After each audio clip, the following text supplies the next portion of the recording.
that seems to exist between the major industrial emitters and the rest of the world, and at the same time bring in major developing economies, or figure out a way to bring in major developing economies, China, India, Brazil, and countries like that. But the important point is, and the point that is being made in this program, is that the moral responsibility for reductions now lies with Canada, the United States, Australia, Europe, the major industrial emitters. We are the ones that have contributed to the problem. We are the ones that have created this problem. And we cannot now say to developing countries, okay, you got to stop, because it's a problem. You know, the historical, we heard about this historical pattern, the temperatures will increase, the climate will continue to change. Those are historical, those are future changes brought about by current and historical emissions. And that's our responsibility. I said there's some signs that things are not necessarily that good or going in the right direction. One of them, I think, is this Asia-Pacific Partnership on Clean Development and Climate. It's a group set up a couple of years ago, primarily again by the United States, but some of the other major emitters, Australia and Canada has recently joined it.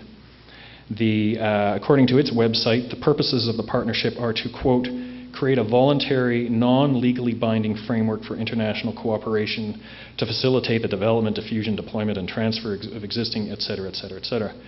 There's a lot of stuff in their charter, but nowhere, they're always focusing on voluntary, non-legally binding, and frameworks, and none of these things is going to address the real issue.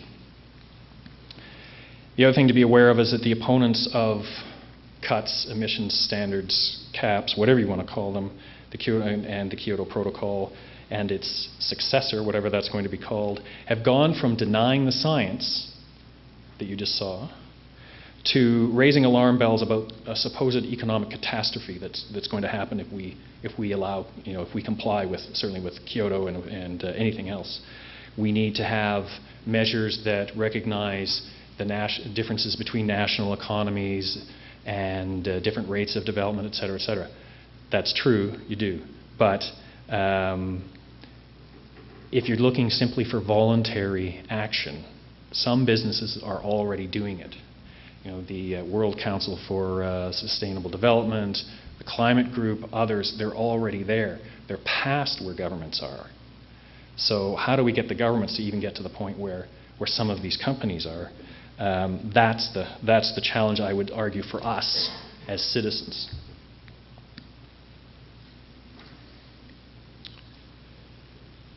So how do we get back? How do we get to that point? How do we keep the curve that looks like it's going like this or this, depending on the measurement? How do we flatten it? And how do we encourage our governments, push our governments to get on the boat? I think there are some things that need to be looked at, and I'm going to give you a list of things that's not necessarily my suggestion, what you need to say here, but I think as I'm trying to think this through too, as a citizen and as somebody who works in this area, we're constantly talking about, I think I'm going to take a day off and I'm going to go pull some weeds out of my garden, because at the beginning of the day I'll have a weed, my garden will be full of weeds, but at the end of the day it'll be clean, and I can say I started something and I finished something, and it's not this endless discussion about, well, how many weeds are you going to pull out, and who's going to pull the weeds out, and whose turn is it to pull the weeds out. What we need, obviously, as I've said, we need global targets and timetables. And a recent conference climate conference in Berlin concluded that industrialized countries should strive to cut emissions by 25 to 40% of their 1990 levels by 2020. This is 2007.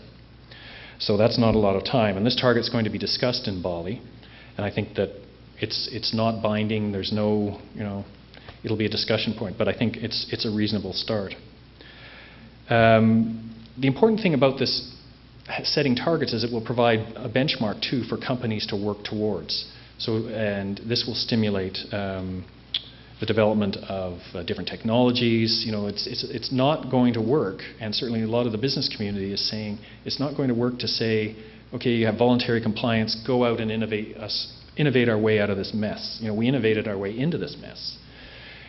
That it's not enough. So what we need is we need market mechanisms, And we need a market that is also regulated. And this goes against the current free market orthodoxy, and it's one of the primary reasons that companies like ExxonMobil and others poured tens of millions or more into the climate denial project industry that has put us 10 years, I would say, behind where we should be in terms of developing policy. So for us as citizens, we need to keep the pressure on our governments to act meaningfully, to begin addressing their failure to comply with Kyoto targets, the apparent lack of enthusiasm for global emissions cuts, the faint-hearted approach to policymaking in general. I think that we need active governments, and active governments only come about through an active citizenry. We need a phased-in carbon tax on energy consumption, beginning, let's say, with automobiles. And there's lots of models of where this happens. There are environmental taxes, 100% environmental taxes on the price of cars in Norway and Denmark, and there's still lots of cars, way too many cars on the street.